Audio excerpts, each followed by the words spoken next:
بسم الله الرحمن الرحيم. Assalamu alaikum wa rahmatullahi wa barakatuh. Auzubillahi minash shaitanir rajim. Bismillahir rahmanir rahim. Chers téléspectateurs, bienvenue sur l'émission aujourd'hui encore, l'émission La Charia Intelligence. J'ai avec moi dans le studio aujourd'hui mes collègues, la sœur Khadija et aussi le frère Ismail.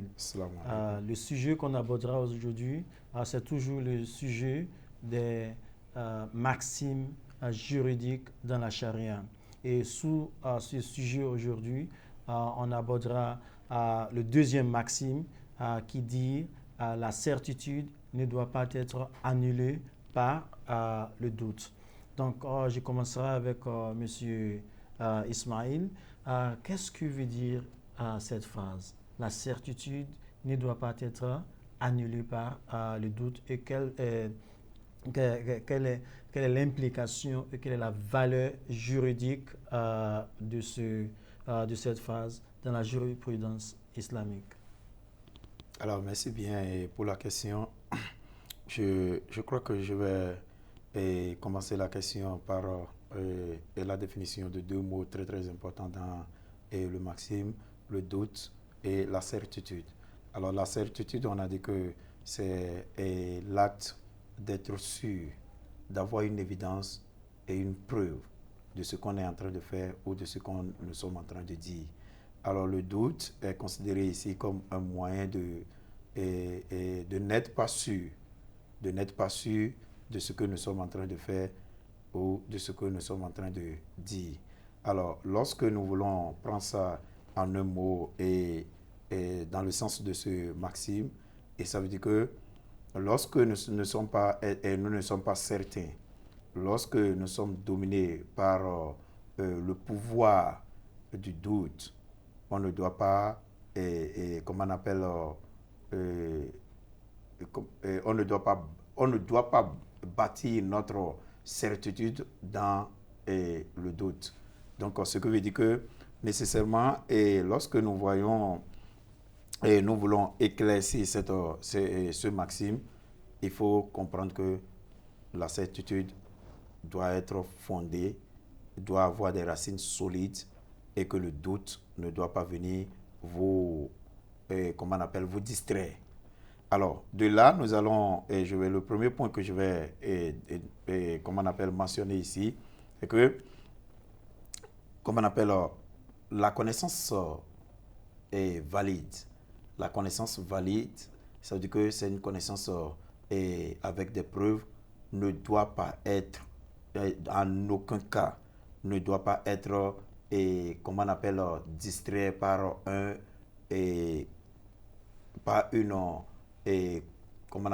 argument infondé. Un argument infondé est un argument qui n'a pas de fondement. Alors, deuxièmement, il est dit dans le Coran, il ne faut pas suivre ce que vous ne comprenez, ce à quoi vous n'avez pas la vraie connaissance. Ce à quoi vous n'avez pas la vraie connaissance, il ne faut pas suivre. Et on peut lire ça au niveau du Coran, à la page 17, verset 36. Alors, déjà aussi que nous devons comprendre que la foi musulmane doit être gardée par des preuves et des évidences sûres, non par, des spéculations infondées. J'appelle spéculation infondée ici l'ensemble de, des rumeurs, l'ensemble de ce qu'on entend et qui n'ont pas de preuves textuelles. C'est-à-dire, on ne les retrouve pas dans le Coran et dans la Sunna du prophète sallallahu alayhi wa sallam. Donc, aussi, nous devons aller au-delà de l'ombre du doute. Nous devons dépasser le doute. Et dépasser le doute, ça veut dire qu'il faut que nous passons toujours par des preuves tangibles, par des preuves solides, afin que le doute ne vienne pas nous distraire. Je vais donner un exemple. Lorsque je sais que il y a 5 prières dans la journée et que j'étais prêt à peut-être accomplir ma dernière prière, et la 5e, et que bizarrement j'étais à quelque part avec les frères musulmans quand quelqu'un dit non, et j'ai même appris que actuellement avec les innovations et la prière a été revue et que maintenant que vous pouvez même faire 4, c'est déjà accepté. Ça vient d'où? On ne me donne pas une preuve textuelle. Le Coran n'a jamais dit ça. La sunna du prophète sallallahu alayhi wa sallam n'a jamais changé. Alors, d'où ça vient? Ça veut dire que c'est une preuve, et c'est comment on appelle, une vérité incertaine. Et si la vérité est incertaine, ça ne doit pas me faire douter. Alors, lorsque je serai en train d'accomplir ma 5e, je ne sois pas distrait disant que ils ont même dit que si tu fais déjà 4, c'est largement suffisant. Par conséquent, je ne me concentre pas à accomplir ma prière telle qu'il le faut. Donc, nous devons être sûrs de l'islam, nous devons être sûrs de notre charia, et jusqu'à preuve de contraire, lorsque nous n'avons pas une vérité qui contredise de façon textuelle, de façon évidente, la preuve antérieure, ça veut dire que cette vérité est toujours valide et nous devons travailler avec elle. C'est ce à quoi on doit fonder maintenant notre foi dans l'accomplissement de notre charia. Merci beaucoup, M. Teslim. Merci. Oui, donc ce que vous dites, c'est que si je comprends très bien, si par exemple, moi, je connais une personne et ma relation avec cette personne est une bonne relation, et qu'il y a quelqu'un d'autre qui me dit que bon, cette personne a dit ceci, il fait cela, bon, les bêtises, moi, cela sera une vérité incertaine. Donc, je dois agir sur ce que je connais. Yeah. Parce que sa relation avec moi est une bonne relation, et moi j'agis sur cela parce que c'est là qui est certaine pour moi. Ça, c'est la certitude, et je ne dois pas laisser l'incertitude qu'une autre personne amène à déranger les relations entre moi et l'autre. À moins que moi-même je vois que cette personne fait vraiment des bêtises. Donc, en ce moment, je dois faire très attention. Ce qui veut dire aussi, comme l'exemple que vous avez donné, la prière c'est 5. Donc, on se base sur cette certitude, cette vérité. Même si une autre personne vient et nous dise, même si c'est un savant, et qu'il nous dit les choses ont changé. Donc, oui, on l'écoute, mais ça, c'est une incertitude. Donc, on se base sur la certitude, ce qu'on sait dans l'islam. À moins qu'on trouve dans le Coran que vraiment le Coran a changé le nombre de prières par jour, en ce moment, on peut réduire. Mais si on ne trouve pas cela, donc, on ne réduit pas, on se base même sur la certitude qu'on connaisse. Bon, cela m'amène à cette question, et j'aimerais poser la question à la sœur, parce que c'est comme quand on va dans l'usul al-fiqh, les principes de base de la jurisprudence islamique, il y a l'un des outils juridiques qu'on appelle la présomption de continuité, ce que souvent on appelle la présomption légale, qui dit, il me semble que ce second maxime a une relation avec cette présomption de continuité. J'aimerais que vous éclaircissiez cela. Quelles sont les relations entre ce second maxime et la présomption de continuité dans usul al-fiqh, et quelle est la valeur de ce second maxime vis-à-vis la présomption de continuité? La plus importante application de cette maxime se trouve dans la présomption de la continuité exerçable. Dans la religion de l'islam, toutes les choses sont permises, sauf quand il y a quelque chose qui change cela. Et la chose qui peut le changer, comme le monsieur a dit, c'est une preuve, une évidence concrète qui se trouve dans le Coran ou la sunna du prophète sallallahu alayhi wa sallam. Auparavant, j'entends les jeunes qui disent que la religion d'islam, c'est trop dur, toutes les choses sont haram, haram, haram. C'est pas vrai. La plupart des choses dans la religion de l'islam, c'est de la permissibilité. Toutes les choses sont permises. Tout ce que vous voulez manger, tout est permis.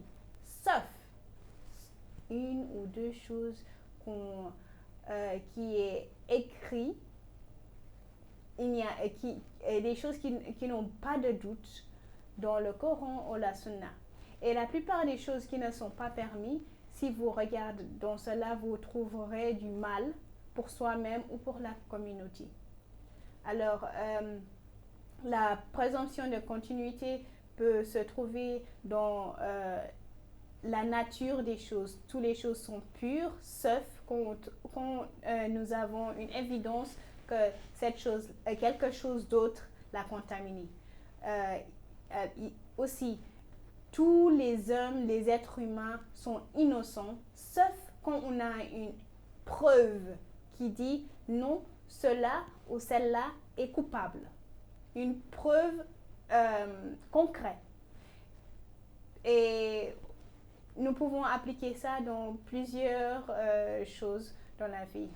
Et Alhamdulillah, si je comprends deux choses. La première, c'est que quand on parle de la présomption de continuité, on parle d'une connaissance qu'on a auparavant. Et jusque-là, cette connaissance est sur laquelle on base nos certitudes. Et jusqu'aujourd'hui, cette certitude reste, se base sur cette connaissance.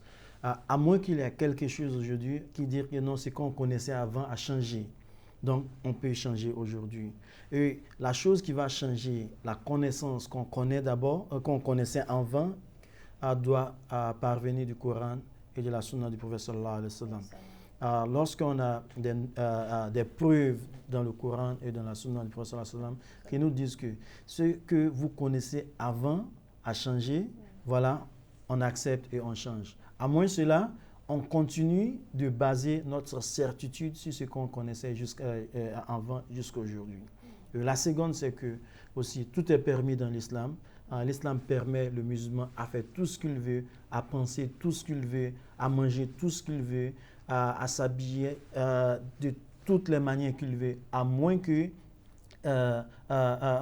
sauf s'il y a des évidences dans le Coran et dans la Sunna du prophète sallallahu alayhi wa sallam qui va à l'encontre de ce qu'on veut faire. Donc, ce qui veut dire que tout ce que je vais faire, la plupart des choses sont permises.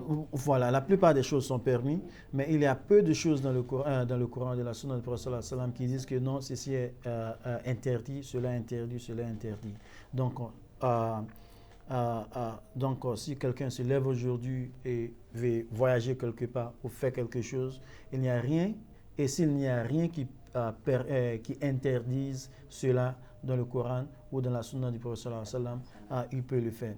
Donc, s'il y a quelque chose dans le Coran et dans la Sunna du prophète sallallahu alayhi wa sallam qui dit non, ça c'est interdit, donc on ne peut pas le faire. Et toujours il y a une raison très forte. Oui, évidemment. Et aussi, il y a même un principe qui dit toute chose est permise dans l'islam, sauf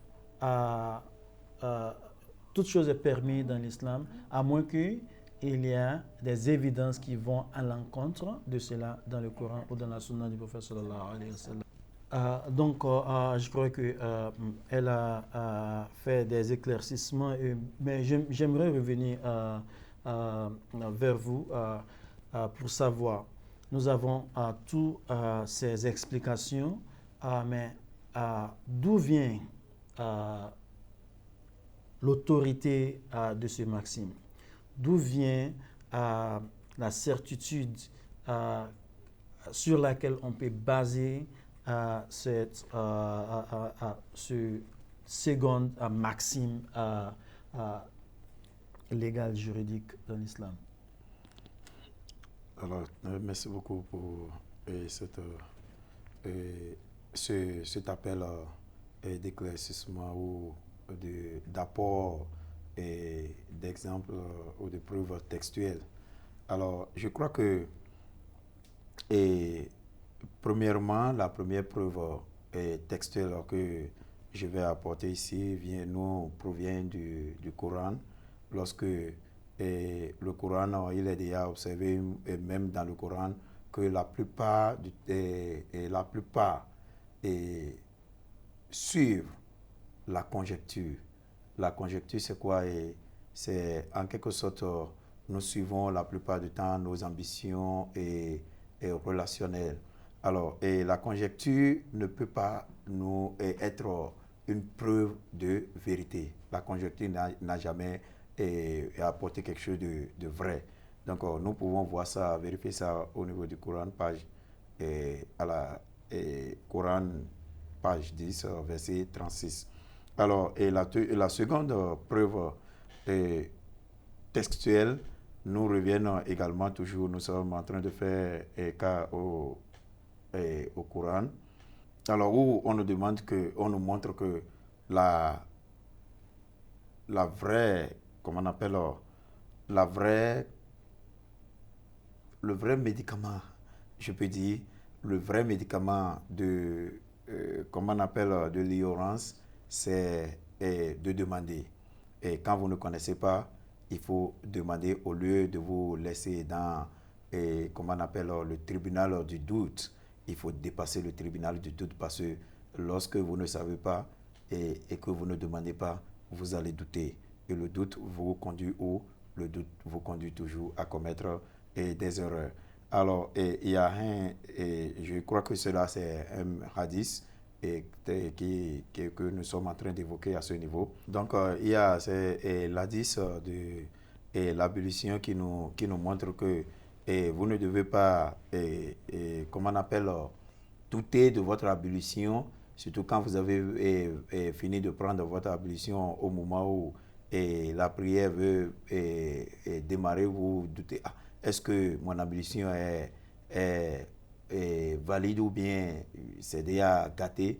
Donc, une fois que vous êtes sûr et que vous avez pris votre ablution, donc vous devez continuer toujours dans cette sûreté-là, dans cette certitude, non pour douter et dire que, ok, je ne sais pas si mon ablution est valide et que cela peut gâter votre prière. Donc, la certitude ne doit pas être dominée par le doute. Il y a un autre hadith qui nous dit qu'il faut abandonner ce qui vous fait douter et faire ce qui ne vous fait pas douter. Donc, ce que vous fait douter, il faut abandonner ça, il faut laisser ça. Mais il faut faire ce que vous êtes sûr que ça ne vous... vous ne doutez pas de ça, vous êtes très sûr de ce que vous êtes en train de faire.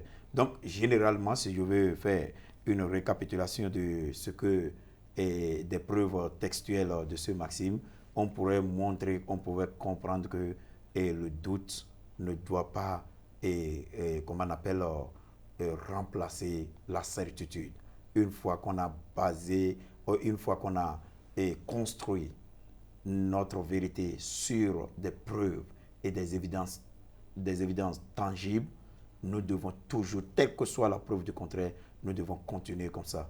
Donc, je reviens un peu sur l'exemple que vous avez évoqué avant, lorsque nous sommes dans la société, parce que ici, il est question de ramener le débat religieux sur nos faits quotidiens. C'est de ça il est question un peu. Vous avez montré que parfois, quand on est amis, par exemple, on est des amis et des fois, il y a de ces rumeurs qu'on apprend de nos amis. Celui avec qui vous êtes, il est ceci, il est cela. Ce sont des rumeurs. Et les rumeurs ne sont pas encore une preuve qui vous montre que définitivement ce que je suis en train d'attendre. Donc, la vérité est d'abord basée sur l'opinion. Et l'opinion n'est jamais vraie. L'opinion est un point de départ de la vérité. C'est de là qu'il faut commencer par chercher. Non pour déjà dire que oui, c'est déjà vrai ce qu'on est en train de dire et commencer par prendre vos distances par rapport à ce temps. Donc, c'est un appel à l'attention. Et c'est là, il faut commencer par vérifier. Mais pour le moment, les relations sont toujours restées vos relations. Et il est toujours votre ami jusqu'à ce que vous découvrez la vérité. Donc, le doute ne doit pas, en quelque sorte, annuler notre certitude. Merci. Merci beaucoup. Et très vite, j'aimerais revenir à vous, Sœur Khadija. Voici le principe. Est-ce qu'il y a d'autres principes qui préviennent de ce maxime? J'ai quelques maximes ici. Nous allons al-aslu fil ashya al-ibaha. Que veut dire la norme, on regarde les choses, et celle de la permissibilité. Il y a aussi al-aslu baka ou ma kana ala ma kana. Ça veut dire la norme du statut, la norme de ce que nous connaissons reste toujours la même de ce que nous savons auparavant. Il y a aussi al-aslu bara al-zimma, qui veut dire la norme du sharia est celle de non liable. Il y a aussi le gardien est responsable à tous ceux qui sont au-dessus de lui. Seulement qu'on peut prouver autrement. Et aussi les changements dans les lois changent avec le temps.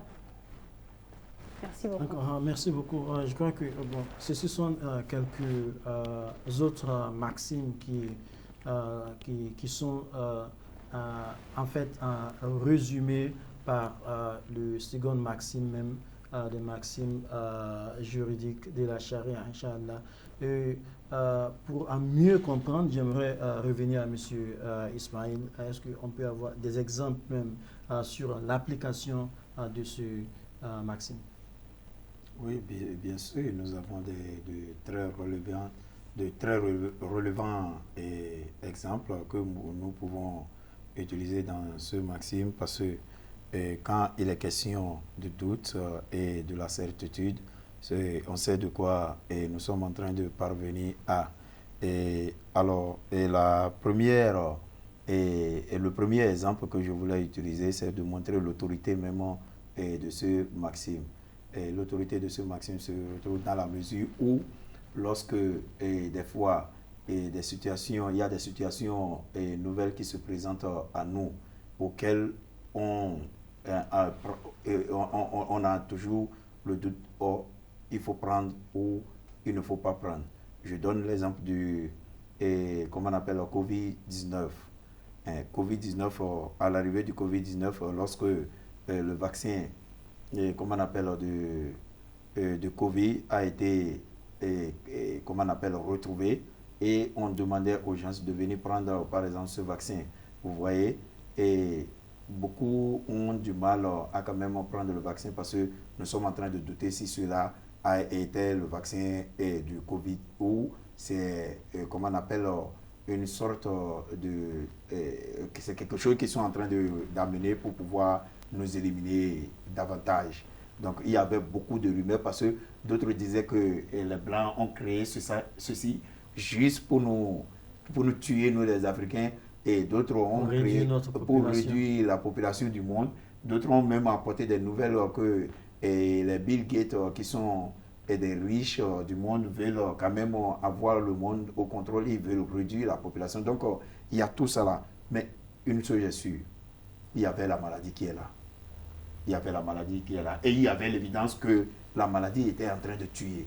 Donc il n'y a pas question que ce soit la réduction de la population du monde. On devait prendre, et cela ne devait pas nous faire douter de prendre, comment on appelle, le remède du... Mais la doute venait parce que nous ne sommes pas sûrs si le médicament va vraiment être utile. Alors, oui, la chose c'est que, oui, il y avait d'un côté le doute, il y avait de l'autre côté la certitude. La certitude qui est là. En tant que musulman, on devrait prendre La bonne des décisions. Et je crois que les savants musulmans ont pris des décisions de fermer les mosquées, même le pèlerinage à la Mecque a été suspendu. Et aussi, même lorsqu'ils ont ouvert la Mecque, ils ont réduit le nombre des gens même qui pouvaient aller faire le pèlerinage à la Mecque. Oui, mais bien sûr, puisque ce que vous dites est très important aussi, parce que il faut faire quelque chose. On ne peut pas s'asseoir, les gens meurent et dire parce qu'on doute ceci, on ne doit pas. Donc, voilà. Donc, il faut chercher qui est-ce que on peut faire confiance en qui est-ce qu'on peut faire confiance et faire un partenariat avec eux pour qu'ils puissent résoudre le problème à laquelle on fait face. Mais bien sûr, ce qu'elle dit aussi est très très important parce qu'il y a le doute et on ne sait pas vraiment. Parce que bien avant le Covid, on sait aussi qu'il y a des gens qui parlaient de la réduction de la population du monde. Mais comme on le disait aussi, on ne va pas se baser sur des rumeurs, on doit se baser sur les faits pour prendre des décisions. Oui, la plupart des Africains utilisaient les médicaments africains pour se guérir. Et ils n'accepteront pas le vaccin qu'ils ne sont pas sûrs. Oui, mais le problème sur cela aussi, c'est que même les médicaments que les Africains utilisaient, on n'était pas sûr aussi si ces médicaments... Ça pouvait marcher. Exactement. C'est de dire que ça marche, de dire que ça ne marche pas. Mais la réalité auquel on était certaine, il y avait Covid, parce que les gens étaient en train de mourir. Oui. Et nécessairement, il fallait apporter une solution. Que la solution soit bonne ou mauvaise, mais pour le moment, ce qui est nécessaire, l'évidence est là. Nous sommes en train de mourir et on a besoin d'être sauvés. Oui, je crois que dans ce cas, c'est cela, ça devient très très important pour la communauté musulmane de aussi pouvoir apporter des solutions sociales dans la vie. On ne doit pas seulement se réduire dans la mosquée. Non. La place des musulmans ne doit pas seulement être dans la mosquée, mais ça doit aussi être dans la vie sociale aussi. Parce qu'on a des problèmes sociaux, on a des environnementaux. Donc, on doit pouvoir apporter des solutions pour sauvegarder la société, soit dans la médecine, soit dans l'environnement, soit même dans la politique, tout cela. Donc, je crois que ce sujet est très, très important. Parce qu'on voit maintenant tout ce qui se passe. Quand on a le doute, qu'est-ce qu'il faut faire? Parce que ce n'est pas nous qui produisons des vaccins. Donc, qu'est-ce qu'on fait? Il est important pour nous de pouvoir créer nos vaccins nous-mêmes. Pas seulement de passer des fatwas. Non, on peut utiliser ceci, on ne peut pas utiliser cela. Mais ce n'est pas nous qui fabriquons toutes ces choses-là. Donc, au lieu de dire on peut faire ceci, on ne peut pas faire cela, il serait très très bien qu'on puisse produire nos vaccins nous-mêmes qui sont fiables à la religion. On n'a pas encore ces... Non. Il y a des médicaments. Pas seulement les Africains. On a aussi... les musulmans ne sont... ce n'est pas seulement les Africains qui sont... de la communauté musulmane. Mondiale, voilà. Donc, et aussi là où je voulais venir, que nos frères musulmans, vous savez, les premières personnes qui vont condamner une histoire de vaccin ou bien c'est la société musulmane. Ils vont commencer par dire il ne faut pas aller, c'est haram. Si vous prenez ça, donc, mais comme on vient de le dire, on a dépassé l'objectif poursuivi, mais c'est pourquoi, quelle est la raison pour laquelle nous sommes en train de prendre. Donc on ne doit pas douter de ça et on doit aussi viser l'objectif selon comment on appelle lequel ils sont en train de prendre ces actions. Notre comment on appelle civilisation musulmane doivent s'étendre jusqu'à ce point où nous devons apprendre à apprécier les choses parfois et quand il s'agit de comment on appelle, si le résultat est un bon résultat, si c'est pour le bien, nous sommes obligés d'étendre à ce point-là. Merci beaucoup. Alhamdulillah, on a pu faire quelques éclaircissements sur ces sujets et je voudrais vous remercier beaucoup pour cela et j'aimerais aussi remercier les téléspectateurs. Inch'Allah, je crois qu'on est arrivé à la fin de l'épisode aujourd'hui et on se retrouvera dans l'épisode prochain pour voir le troisième maxime, Inch'Allah. Merci beaucoup. Assalamu alaikum wa rahmatullah. Alaikum salam.